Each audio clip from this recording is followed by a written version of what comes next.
নমস্কার। কেমন যাবে শেয়ার বাজারে নতুন একটা এপিসোড নিয়ে হাজির হলাম। পুজো আসছে, শারদীয়ার আগাম প্রীতি ও শুভেচ্ছা আপনাদের প্রত্যেককে, যে যেখানেই আছেন, দেশে বিদেশে, যারা আমার রেগুলার ভিডিও সাবস্ক্রাইবার, যারা আমার ছাত্রছাত্রী, প্রত্যেককে মানে পুজোর জন্য শারদীয়ার প্রীতি ও শুভেচ্ছা জানাচ্ছি। তো যাই হোক, একটা আনন্দ উৎসবের মধ্যে আসতে হলে তো অবশ্যই অনেকগুলো জিনিস পেরিয়ে আসতে হয়। তো অনেক কিছু পেরোলাম, আবার সেই 2020-র নানান রকম বিষয়, সেগুলো সমস্ত কাটিয়ে উঠে বাজার সেন্সেক্স 60,000 ছুলো, সেখানে কিছুটা একটু ধাক্কা টাক্কা খেলো। তো এইরকম ঘটনা আসা যাওয়ার মধ্যে রয়েছে।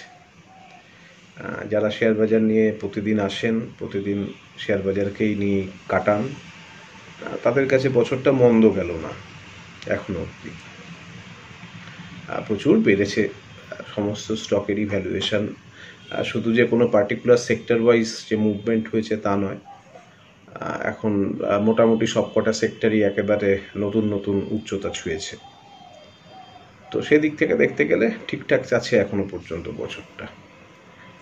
আজকের আলোচনা একটু শুরু করি একটু অন্য একটা বিষয় নিয়ে। বিষয়টা একটু কঠিন, মানে একটা খুব কঠিন সমস্যার মধ্যে আমরা আসছি আর কি।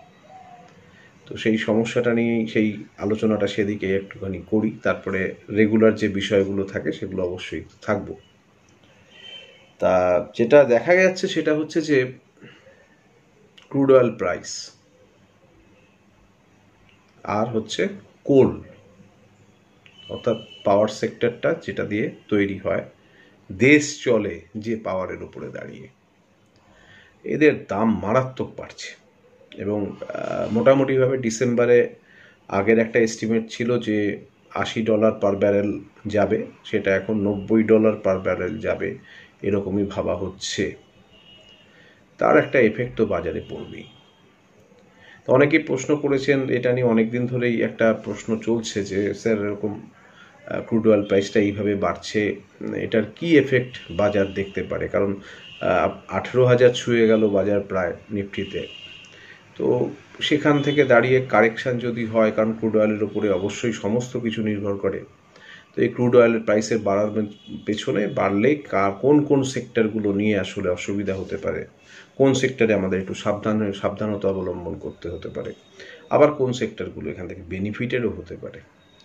তো আজকের আলোচনাটায় সেটাই নিয়ে আসি। ক্রুড অয়েল এবং কোল, এই দুটো অংশ, এই দুটো অংশের দাম বাড়া এবং এই দুটো অংশ থেকে সেক্টর ওয়াইজ কী পজিশান তৈরি হতে পারে সেটা একটু আলোচনা করি। ক্রুড অয়েল প্রাইস বাড়ার সঙ্গে ডাইরেক্টলি যে সেক্টরটা সবচেয়ে বেশি ক্ষতিগ্রস্ত হবে সেটা হচ্ছে সিমেন্ট সেক্টরটা। আমি ইতিমধ্যেই যারা আমার কাছ থেকে রেগুলার ভিডিও নেন, সেখানে আমি এটা নিয়ে একটু একবার দুবার আলোচনা করেছি। সিমেন্ট সেক্টরটার প্রবলেমটা হচ্ছে, সিমেন্ট সেক্টরের 75% যে কস্টিংটা দাঁড়িয়ে থাকে, সেটা কিন্তু পুরোপুরি এক্সপোজ থাকে কোলের ওপরে। অর্থাৎ প্র্যাকটিক্যালি কস্টিংয়ের মূল জায়গাটাই কিন্তু এই সিমেন্ট কোম্পানিগুলোর মূল জায়গাটা কয়লার দামের উপর নির্ভর করে। আরেকটা বিষয় হচ্ছে, সিমেন্ট সেক্টরের যে ট্রান্সপোর্টেশনটা হয় মূলত, তার 40% আপনার ডাইরেক্টলি ডিজেলের দামের উপর নির্ভর করে, অর্থাৎ ডিজেলের প্রাইসিং যা থাকবে তার উপর নির্ভর করবে। স্বাভাবিকভাবেই ক্রুড অয়েলের ওপরে আর বেসিক্যালি কোলের ওপরে সিমেন্ট সেক্টরটাই কিন্তু একটা বড় ধরনের একটা নির্ভরশীলতা আছে। ক্রুড অয়েল প্রাইস যদি 5% ইনক্রিজ করে, তাহলে প্র্যাকটিক্যালি ক্রুড অয়েল এবং কোল দুটোতেই বলছি, ক্রুড অয়েল এবং কোলে যদি 5% ইনক্রিজ করে, ডাইরেক্টলি 100 BPS এফেক্ট পড়ে এবিটটা মার্জিনের উপরে। Gujarat Ambuja cement, UltraTech cement, এদের ওপরে 3.5% পড়ে, আর এসিসির ওপরে, এসিসির এবিটটা মার্জিনের উপরে অবশ্যই এটা একটা 4.5% একটা অ্যাডভার্স এফেক্ট ফেলবে। স্বাভাবিকভাবেই যেটা হবে সেটা হচ্ছে যে ইনপুট কস্টটা যেহেতু বেড়ে যাবে, সেহেতু কিন্তু এই সিমেন্ট কোম্পানিগুলো কিন্তু ভীষণ চাপে পড়ে যাচ্ছে। তো সেই কারণে আপনারা যারা ইনভেস্টার আছেন তাদের কাছে একটা কশন যে অবশ্যই কিন্তু সিমেন্ট কোম্পানিগুলো থেকে এই মুহূর্তে, আমি সিমেন্ট কোম্পানিগুলো একটা সময় আপনাদেরকে বলেছিলাম সিমেন্ট কোম্পানিগুলো এখন রাইজ করবে, এখন সিমেন্ট কোম্পানিগুলো নিন। আপনারা এসিসি নিয়েছিলেন, গুজরাট অম্বুজা নিয়েছিলেন, সে বিরাট বিরাট সমস্ত সেখান থেকে ইনক্রিজ হয়েছে। তা ক্রুড অয়েলের প্রাইস যেহেতু এখন বাড়তে শুরু করেছে, একটা কশাস অ্যাপ্রোচ কিন্তু অবশ্যই এসিসি বা গুজরাট অম্বুজা বা আলট্রাটেক সিমেন্ট এগুলোর উপরে কিন্তু রাখুন, কারণ এগুলো কিন্তু একটা খুব অ্যাডভার্স এফেক্ট ফেলবে এবং অবশ্যই শেয়ার বাজারে তার প্রাইসের প্রতিফলন হবে। এইবার আসছি বেনিফিটটা কাদের হবে, অর্থাৎ প্র্যাকটিক্যালি এই কোল প্রাইসের ইনক্রিজের জন্য কাদের বেনিফিটটা সবচেয়ে ম্যাক্সিমাম হবে। দুটো কোম্পানির নাম বলছি, একটা হচ্ছে কোল ইন্ডিয়া এবং আরেকটা হচ্ছে টাটা পাওয়ার। কোল ইন্ডিয়ার বর্তমানে চায়নার সাথে যে একটা ডিমান্ড সাপ্লাই ব্যালেন্স চলছে, এটাতে গন্ডগোল হয়ে যাবে যদি সারা বিশ্ব জুড়ে কোলের দাম বাড়তে থাকে, এবং তার একটা পজিটিভ এফেক্ট পড়বে যেটা অকশন হয়। এই অকশনটার ওপরে কিন্তু কোল ইন্ডিয়ার একটা বিরাট মার্জিন ইনক্রিজের সম্ভাবনা তৈরি হবে। প্র্যাকটিক্যালি যেটা এক্সপেকটেশন আছে সেটা হচ্ছে যে আগামী মানে 2023 সালের যে অর্থবর্ষটা হবে 2022-2023-এর, এই 2022-23-এর অর্থবর্ষে ভলিউম ইনক্রিজ করবে কোল ইন্ডিয়ার প্রায় 20%, এবং সেখানে অকশন প্রাইসটা যদি সামান্য ইনক্রিজ করে সেখানেও কিন্তু একটা বিরাট ধরনের একটা পজিটিভ এফেক্ট কিন্তু কোল ইন্ডিয়ার প্রফিট মার্জিনে আসবে। তো কাজেই কোল ইন্ডিয়া অবশ্যই আমি সেই 110 টাকা, 115 টাকা, 130 টাকা এই লেভেল থেকে সকলকেই কোল ইন্ডিয়া বলে লাফিয়েছিলাম। তার একটা এফেক্ট এসছে অলরেডি, অনেক টাকা 190, 92, বোধহয় 94 টাকা হাই করলো।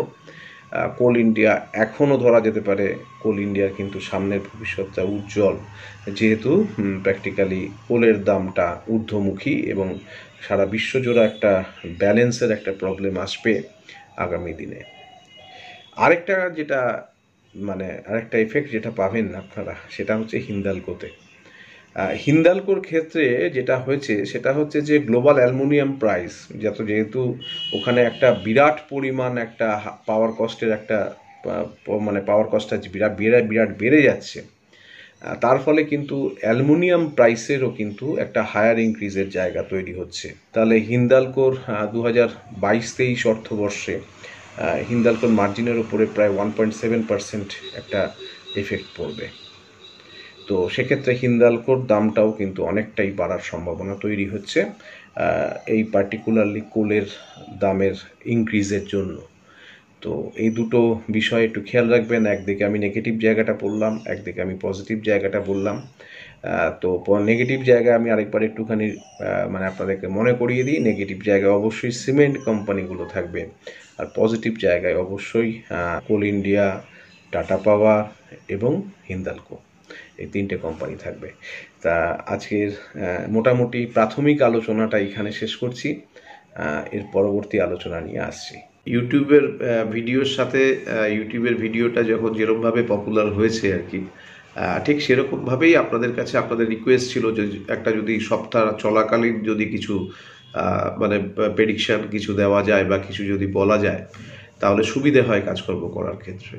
তো সেটা দেখে অনেক দিন ধরেই হলো একটা সার্ভিস চালু হয়েছে। তা সেই সার্ভিসটার কথা আরেকবার নতুন করে বলি। সেটা হচ্ছে যে প্রাথমিকভাবে যেটা শুরু হয়েছিল সেটা হচ্ছে সোমবার দিন সন্ধ্যেবেলা আর বুধবার দিন সন্ধ্যেবেলা মোটামুটি 8টা, 8:30, 9টার মধ্যে ভিডিওটা তৈরি করা হতো এবং সেটা আপনাদের কাছে পৌঁছাতো। তা সেটা এখন একটু পরিবর্তিত হয়ে মঙ্গলবার দিন সকালবেলা আর বৃহস্পতিবার দিন সকালবেলা সকাল 8টার মধ্যে ভিডিওটা আপনাদের কাছে হোয়াটসঅ্যাপ মারফত পৌঁছে যায় একটা নামমাত্র পারিশ্রমিকের বিনিময়ে। তো যারা এই ভিডিওটার মধ্যে অংশগ্রহণ করতে ইচ্ছুক, অনেকেই করেছেন, যারা নতুনভাবে এই ভিডিওটাতে অংশগ্রহণ করতে ইচ্ছুক তারা আমার যে হোয়াটসঅ্যাপ নাম্বার আপনারা জানেন, সেই হোয়াটসঅ্যাপ নাম্বারে আপনারা রিকোয়েস্টটা পাঠাবেন, একটা স্ক্রিনশট তুলে যে আপনি আমাদের মানে ভিডিও চ্যানেলটার, ইউটিউবের চ্যানেলটা সাবস্ক্রাইব করেছেন, তা সেটার একটা মানে জাস্ট স্ক্রিনশট তুলে আপনারা পাঠালেই আমরা সেই ভিডিওটার বিষয়ে আপনাদেরকে জানাবো। আপনারা সেইভাবেই যদি ইচ্ছুক হন তাহলে অবশ্যই ভিডিওটাতে আপনারা এই প্রাইভেট ভিডিওটার বিষয়ে আপনারা আগ্রহ প্রকাশ করতে পারেন বা দেখতে পারেন। ইতিমধ্যেই গত সপ্তাহে আমাদের যে এই বছরের শেষ আর কি ক্যাশ মার্কেট বা রিসার্চ অ্যানালিসিসের যে কোর্সটা সেটা গত সপ্তাহে শুরু হয়েছে। এই বছরে আর যেহেতু কোনো কোর্স নেই, যেহেতু আর নতুন করে ক্লাস শুরু হচ্ছে না, তো সেই কারণেই এটা একটা মানে অনেকেই এই ক্লাসের মধ্যে এসছেন। তা নেক্সট আমার যে ক্লাসটা আসছে সেটা হচ্ছে 9ই জানুয়ারি। তো 9 জানুয়ারির নোটিফিকেশান ইতিমধ্যেই ফেসবুকে দিয়ে দেওয়া হয়েছে। যারা 9 জানুয়ারির ক্লাসে যোগদান করতে ইচ্ছুক, ওটাতে কিন্তু খুব বেশি সংখ্যক জায়গা থাকবে না। তো সেক্ষেত্রে যারা ইতিমধ্যে কয়েকজন করেছেন, তো যারা 9 জানুয়ারির ক্লাসে যারা আগ্রহী, এই ব্যাচটা আমি সকাল 8টা থেকে 10টা করছি। মূলত যেটা থাকে সেটা হচ্ছে 11টা থেকে 1টা এরকম একটা ব্যাচ থাকে। এই ব্যাচটা একটু আগিয়ে এনেছি, সকাল 8টা থেকে 10টা। অনেকেই চাইছিলেন স্যার একটু সকাল সকাল শুরু হোক, তা ঠিক আছে। তো 8টা থেকে 10টা ব্যাচটা হচ্ছে, এবং এখানে যারা আগ্রহী আছেন তারা কিন্তু এবার রেজিস্ট্রেশনটা করে রাখতে পারেন। অনেক নতুন প্রজন্ম শেয়ার বাজারকে কেরিয়ার হিসেবে নেওয়ার জন্য এগিয়ে আসছেন। তাদের জন্য অবশ্যই মানে অভ্যর্থনা রইল, আগাম অভ্যর্থনা রইল। অনেকেই ফোন করেছেন, তাদের বয়স 20-21 বছর।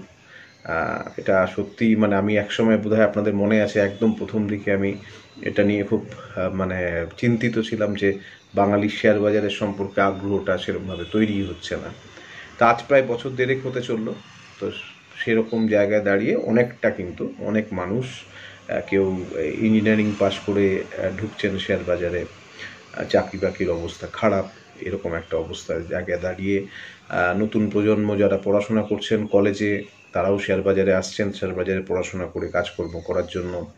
ইতিমধ্যে একজন ব্যাংক কর্মচারী, উনি আগাম মানে ভলেন্টারি রিটায়ারমেন্ট নেওয়ার চিন্তাভাবনা করছেন শুধুমাত্র শেয়ার বাজারে থাকার জন্য।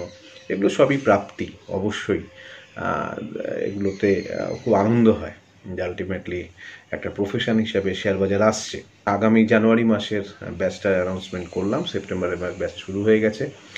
আর যারা ডেরিভেটিভের ক্লাস করতে আগ্রহী তাদের জন্য আরেকবার বলে দিই, ডেরিভেটিভের ক্লাস কিন্তু ডিসেম্বরের ব্যাচটা মোটামুটিভাবে প্রায় শেষের পথে ফুলফিল হয়েই গেছে।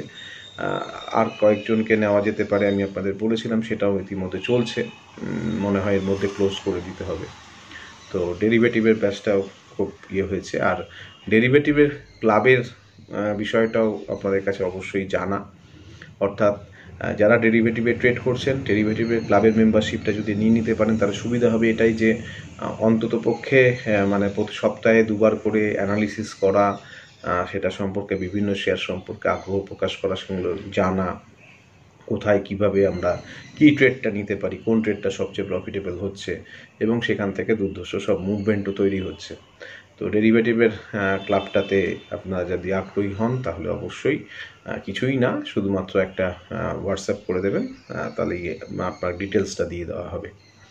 এনিওয়ে, এবার আসি নিফটি, ব্যাংক নিফটি এবং আজকের আমার পোর্টফোলিও নিয়ে। তো নিফটি যেটা বন্ধ করেছে 17,532, 17,500 একটা খুব ভালো সাপোর্ট আছে। 17,500 সাপোর্টটা যদি রাখতে না পারে নিফটিতে কিন্তু একটা ফ্রি ফল আছে 17,000 অবধি। এটা সম্পর্কে মানে এটাতে রেডি হয়ে থাকুন। এটা এমন কিচ্ছু কারেকশান না, সামান্য 500 পয়েন্টের কারেকশান। হাজার পয়েন্ট নিফটি বেড়েছে, সেখানে এটা এমন কিছু ব্যাপার দাঁড়াবে না। একদিনে 200-250 পয়েন্টের কারেকশান তো এখন হতেই পারে। তো 17,000-এর সাপোর্ট কিন্তু খুব ভাইটাল। 17,000-এর সাপোর্ট আশা করি ভাঙবে না। যদি 17,000-এর সাপোর্ট ভেঙে যায় তাহলে পরে কিন্তু 16,800 একটা দেখলাম একটা লেভেল রয়েছে, সেটা খুব একটা কাজ করবে বলে আমার মনে হচ্ছে না। আরও একটু নিচে যাবে যদি 17,000-এর লেভেল ভাঙে। আর যদি 17,500-র লেভেল ভাঙে তাহলে আপাতত যেটা দেখা 17,500-র উপর যতক্ষণ নিফটি বসে আছে ঠিক আছে।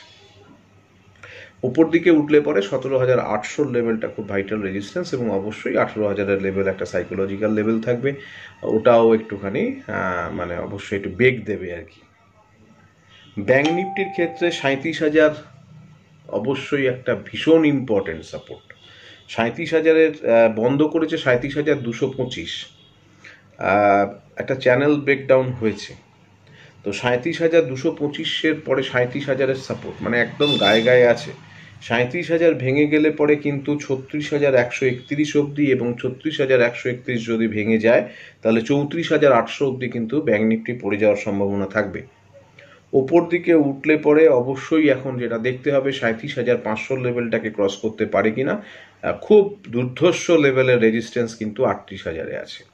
38,000 ভাঙলে পরে আবার ব্যাঙ্ক নিফটি সব স্টেডি থাকবে, ঠিকঠাক দৌড়াবে, সব কিছু হবে। তো আপাতত নিফটি আর ব্যাঙ্ক নিফটি লেভেলগুলো এটুকু একটু খেয়াল করুন। একটুখানি যেহেতু একটা চ্যানেলের মধ্যে চলছিল, সেই চ্যানেল থেকে একটু ব্রেকডাউন হয়েছে, নিফটির ক্ষেত্রেও হয়েছে, ব্যাঙ্ক নিফটির ক্ষেত্রেও হয়েছে। তো একটু কশাস অ্যাপ্রোচ থাকা ভালো, ট্রেড একটু অল্প নিন, তবে স্টক স্পেসিফিক ট্রেড তো ঠিকঠাক চলছেই, অসুবিধা হওয়ার কথা নয়। স্টপ লস মেনটেন করবেন, যেভাবে মুভমেন্ট হবে সেভাবে কাজ করবেন ইত্যাদি, এগুলো দেখবেন আর কি। এবারে আসি আমার পোর্টফোলিও নিয়ে। আমার পোর্টফোলিওতে আমি নেব ইপকা ল্যাব, 2423 টাকা দাম, স্টপ লস থাকবে 2350 টাকা, টার্গেট থাকবে 2460 এবং 2500 টাকা। আর মনপ্পুরম ফাইন্যান্স আমি নেব, এখন দাম 179 টাকা, আমার স্টপ লস থাকবে 165 টাকা, চার্টিক্যালি খুব ভাল লাগছে, টার্গেট থাকবে 189 এবং টার্গেট থাকবে 198, এই দুটো টার্গেট থাকবে। তো ওই দুটো স্টক দিলাম। আর আমি নেব আমার নিফটি এবং ব্যাঙ্ক নিফটি সম্পর্কে তো আমার বক্তব্য থাকলোই, যে কিভাবে কি হতে পারে। আর যারা ক্লাস করছেন তাদের সঙ্গে তো রেগুলার দেখা হচ্ছেই, ডেরিভেটিভ ক্লাবসে, এমনি যারা ভিডিও সার্ভিসে আছেন, বিভিন্ন সার্ভিসে আছেন, তাদের সঙ্গে তো দেখা সাক্ষাৎ চলছি। সকলে ভালো থাকবেন। নেক্সট ভিডিও অবধি আপনাদের প্রত্যেককে শারদীয়ার অগ্রিম অভিনন্দন, ভালোবাসা, শ্রদ্ধা, যে যেখানে আছেন। নমস্কার।